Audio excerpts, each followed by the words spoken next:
Mi nombre es Ruth Mary Pineda Arrieta, estudiante de Psicología de la Universidad Evangélica Nicaragüense Martin Luther King. Vamos a hablar sobre dispositivos básicos del aprendizaje. ¿Qué es el aprendizaje? El aprendizaje es una actividad individual que se desarrolla en un contexto cultural y social. Es la asimilación de nuevas informaciones, la construcción de nuevas representaciones mentales significativas y funcionales que luego se aplican a otras situaciones en otros contextos diferentes al del aprendizaje. Componentes que intervienen en el aprendizaje. La actividad nerviosa superior. Es la forma en que la corteza cerebral trabaja junto a zonas vecinas. La componen los fenómenos eléctricos neuronales primarios.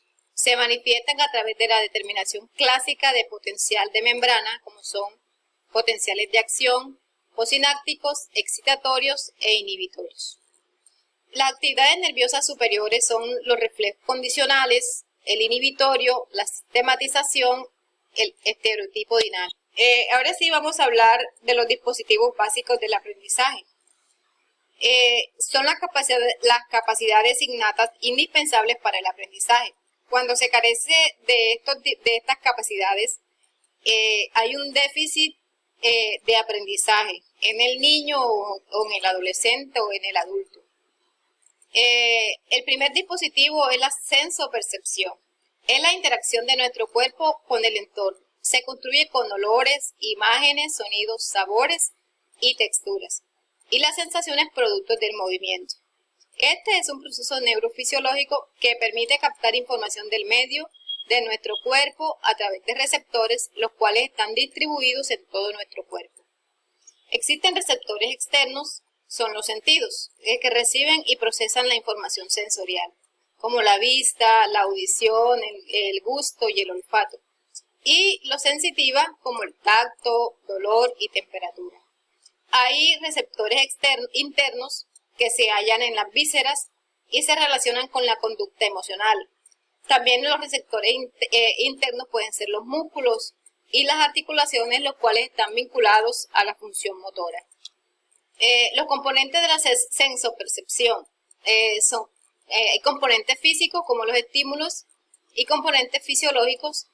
El receptor neurona sensorial como centro del procesamiento de la información. Los colores, los sonidos, los olores, los sabores, las texturas son construcciones mentales formadas en el cerebro por el procesamiento sensorial. Son el punto de partida del aprendizaje. Las bases del funcionamiento del sistema sensorreceptivo encontramos la percepción de los estímulos del entorno por los órganos sensitivos. El análisis de esas sensaciones por procesos mentales de memoria y motivación. Estos dos momentos se dan simultáneamente y son inseparables. ¿Cómo están organizadas las sensaciones? Están organizadas en estímulos físicos dados por la energía lumínica, química, mecánica o térmica. El estímulo se convierte en energía electroquímica, o sea, se convierte en impulsos nerviosos.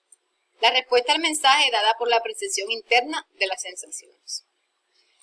Hay transductores biológicos. Los transductores es la transformación de la energía recibida en un estímulo nervioso. Tiene dos etapas.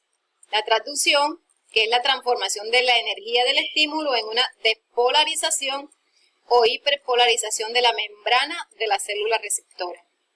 La codificación nerviosa es la acción que se desencadena a lo largo de una o varias neuronas sensoriales. Otro dispositivo básico del aprendizaje es la motivación. La motivación es un estado de excitación óptimo de la corteza cerebral que depende de las acciones de diferentes neurotransmisores y depende también de factores como el buen funcionamiento del cerebro, la incentivación de otras personas y la historia personal. ¿Cuáles son las funciones de la motivación? Guiar el comportamiento hacia objetos específicos, aumentar el estado de alerta y de energía a las personas para actuar, organizar la conducta en función de la consecución de metas, controla la acción realizada y analiza resultados conseguidos con las distintas acciones o conductas que se han afectado. Hay tipos de conductas. Tenemos las conductas reguladoras, que son las controladas por mecanismos autorreguladores que permiten mantener constante algunas funciones corporales. Ejemplo, la temperatura interna de nuestro cuerpo. La temperatura interna de nuestro cuerpo es de 37 grados centígrados. Dentro de estas conductas reguladoras hay algunas etapas, como son la aparición de un desbalance o desequilibrio, el comienzo de la motivación y la disminución o satisfacción de la necesidad. Significa que cuando nosotros estamos expuestos al frío, nuestro cuerpo entra en un desequilibrio. Esa sería la aparición de la primera etapa. ¿Qué debemos hacer nosotros? ¿El frío a qué nos motiva? A nosotros conseguir con qué abrigarnos, con qué darnos calor. Entonces, cuando nosotros nos abrigamos, ya entramos en calor, hay una disminución o una satisfacción de esa necesidad que había. Ese es un ejemplo de las conductas reguladoras. Y este proceso se llama un proceso homeostático. Están las conductas no reguladoras, son las que no son controladas por los mecanismos homeostáticos. Ejemplo, cuando nosotros ofendemos a alguien o actuamos incorrectamente, sentimos la necesidad de reparar esa situación. ¿Qué hacemos? Llamamos a la persona, hablamos con ella. Después de hablar con ella, nos sentimos nosotros mejores. Entonces, estas conductas no están reguladas por nuestro cuerpo.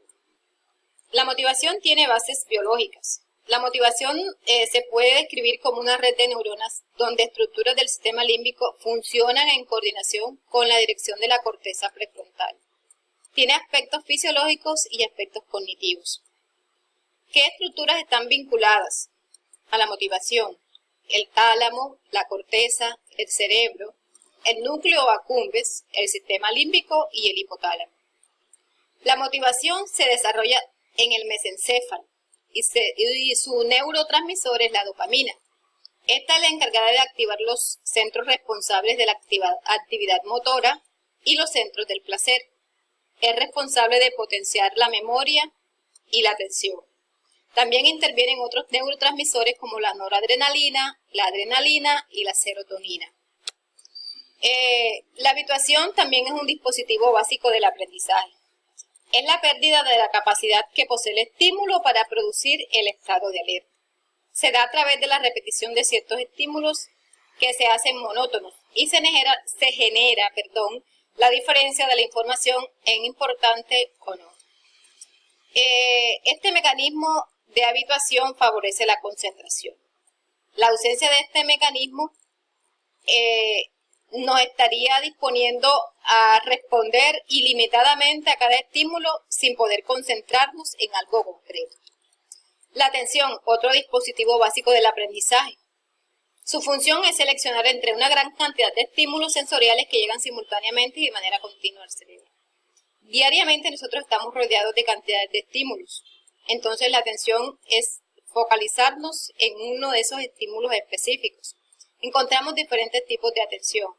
La atención involuntaria o física es brusca y breve. Está ligada al reflejo de orientación y de estimulación rápida. La atención voluntaria o tónica implica receptividad sostenida y adecuada de uno o más canales sensoriales. Ambos tipos de atención se retroalimentan. ¿Qué aspectos definen la atención? Está la orientación, la exploración, la concentración o vigilancia. La atención tiene algunas bases biológicas. La atención está integrada por componentes límbicos o motivacionales, por lo que la neuroanatomía y la neurofisiología de la atención se centran en el sistema reticular, el tálamo, el sistema límbico, el núcleo accumbens, el lóbulo parietal posterior y la corteza prefrontal. Las bases neurofisiológicas abarcan una amplia red de neuronas entrelazadas en estructuras subcorticales y corticales, corteza visual en el lóbulo temporal. Sistemas de atención reguladores. La atención es una función cerebral regulada por tres sistemas entrelazados. El de alerta, que es el responsable del tono atencional. De atención posterior o perceptiva, nos permite ser selectivos con la información prioritaria. De atención anterior o atención supervisora, que es la que regula la dirección y el objeto de la atención deliberada. El último dispositivo básico del aprendizaje es la memoria. La memoria es la capacidad de almacenar, poder recordar y evaluar experiencias pasadas, propias o ajenas. Este es un dispositivo clave en la construcción del aprendizaje. Encontramos tipos de memoria, como son la memoria sensorial, semántica, temporal, de corto plazo, de largo plazo, memoria declarativa, prospectiva. Neurológicamente, los tipos de memoria están divididos en dos. Explícita, contienen información relacionada con el conocimiento y con el almacenamiento de hechos y sucesos. Y la implícita abarca hábitos no conscientes, es la información que nos permite ejercer hábitos cognitivos, aprendizajes perceptivos y experiencias emocionales y motoras. Referencias bibliográficas